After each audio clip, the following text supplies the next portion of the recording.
All right, here comes Asher. Asher Gavzy.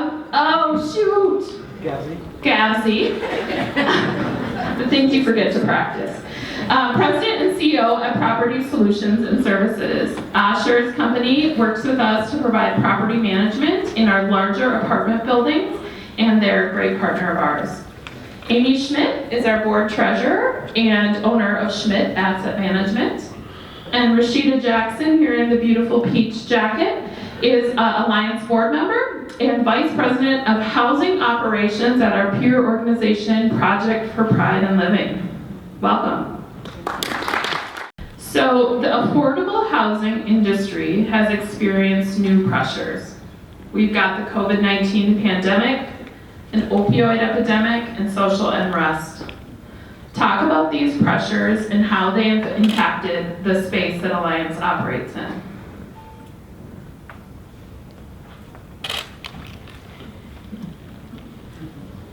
Hello. So I think we all know this, but staffing has been extremely difficult. Retaining, hiring new talent is not easy, and it is certainly not cheap. And that is something coming out of COVID that no budget, no underwriting, any of that kind of took into place. People were really deeply impacted by COVID in many different ways. I think we've seen this just with coming out of COVID. The eviction rate has substantially increased and has not slowed down. I think some of these causes are people budget had not included rent during the kind of moratorium where county, city, federal money was paying for rent, and now are trying to get back onto the notion that I need to change my budget and I need to start paying rent. And when you're living paycheck to paycheck, that can be very difficult. And then the opioid epidemic that is not getting a ton of coverage, I would say, in the news, has just grown dramatically. And it's gonna get way worse, I think, before it gets way better. And security, just dealing with the problems of drugs is very expensive. And no one is really kind of talking about that, but we're really seeing that, really hit the bottom line financially. Thanks, Asher. I think some of the other factors that have caused pressure are around how expenses on properties have increased just tremendously, and incomes haven't increased. And so for nonprofit providers of housing, especially for very low income individuals, and it's our mission to serve them, their incomes have not increased the way expenses to run the properties have.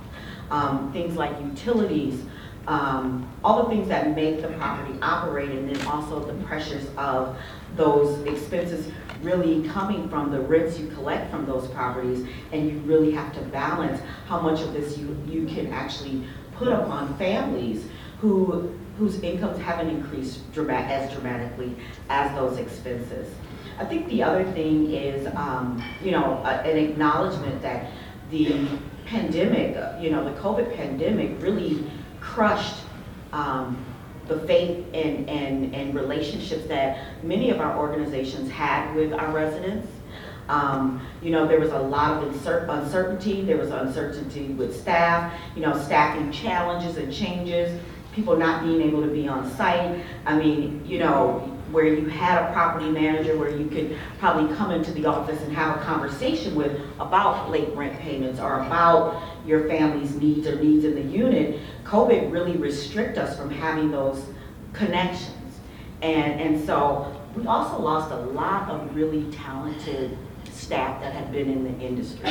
Like, they really made a choice between, do I go home or do I continue to provide this service that can put me at risk just because I need to have to, the work we do is phase forward.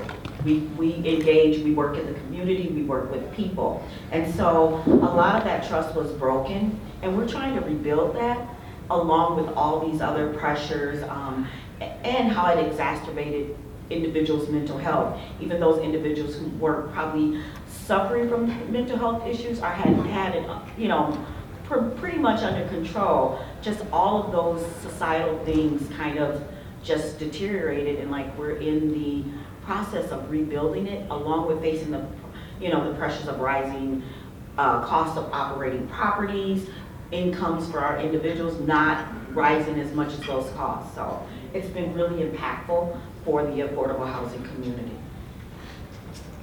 Thank you. Yeah, I think we're continuing to kind of rebuild and reimagine, but continuing to operate at the same time, right?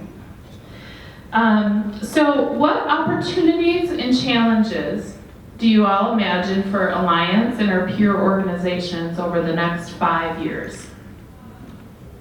Want? Sure. A lot of opportunities. I think all of these things have really highlighted all the systems that weren't working before any of this happened.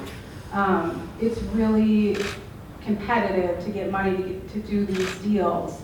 And so you find developers building deals that point well to get funded, not building projects that will last for 20 years. And not putting the thought into, what does 50% homeless really mean for this deal? Maybe I should have some front desk, like that kind of thing, right? And then just the fact that we really didn't understand how to house homeless people before all this. We certainly don't have a referral system that is great for transient homeless populations, right? We can't just throw them on a waiting list because when we go get them, they're gone. And so I think that's the opportunity. I think the challenge for me, because I'm always looking 5, 10, 15 years in the future, is, oh, okay, so even if we start inflating at 3% now, we're stuck at these expense levels.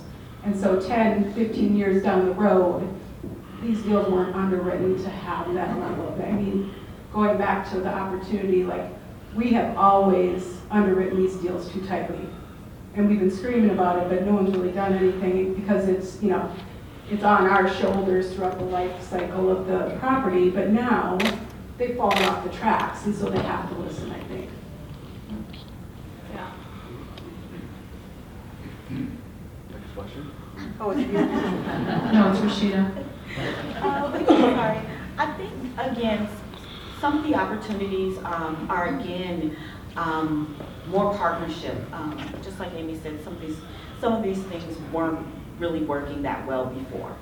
And just going through the pandemic and social unrest and just all of the different things that were happening in society, we're learning that we need deep partnerships, and we need to think really more strategically about how we make these deals and how we bring in all the partners that can make this successful. And also, again, like, you know, I'm more on the operations side of things, so I do look at, like, is this deal that we are embarking on, what does this look like 5, 10, 15 years from now? And something small as the front desk is huge. We are committed to housing the unhoused.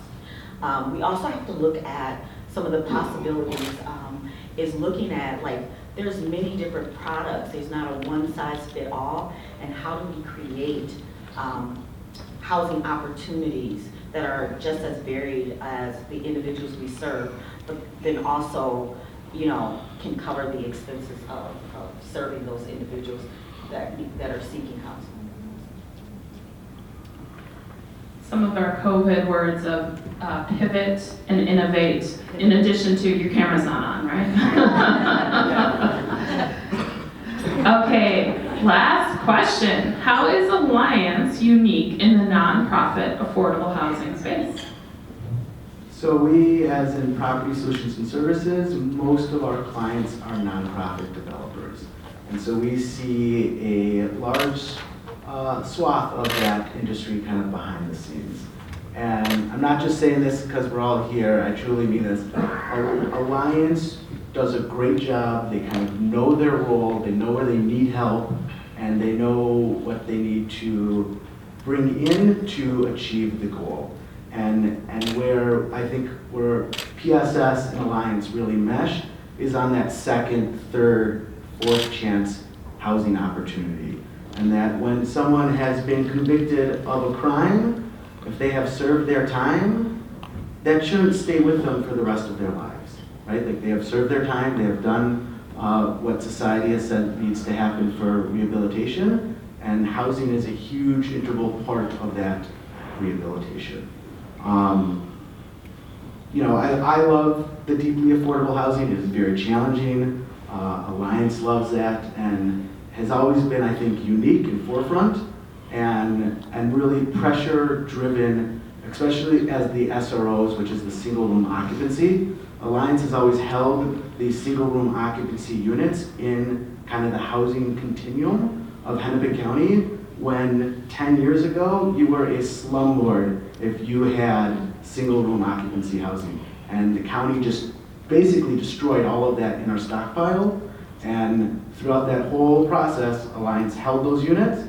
And now Hennepin County and Ramsey County are like, oh, we need this, you need these units. This is a good thing. And here's Alliance being like, yeah, we need it, let's start developing, more of it.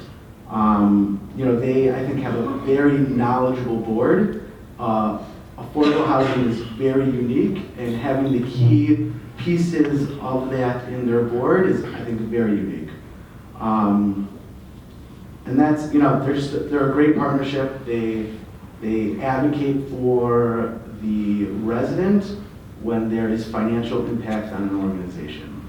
And that is where, right, we experience probably higher bad debt than other properties because we take much larger risks. But what you don't see with that higher bad debt is the successful outcome of the individuals that are coming in. Right? That there's not a financial dollar amount on the P&L. So I think from my perspective, it's the scattered site model that is really unique to Alliance. I think when I'm having a scattered site conversation with typical developers, it's how do I get rid of this? Do you want to buy it? Do you know anyone else that wants to buy it? Because it's so expensive. And so Alliance has acknowledged that and then agreed to fundraise for it, so which is a perfect segue from Miranda. But and so I think that just embracing this scattered site model and going with it and knowing that it's an important part of our affordable housing stock is key. Well, thank you, the three of you. It's such a privilege to have you on the team, and we couldn't do our work without you, so thank you for joining us on the stage. And we'll move on.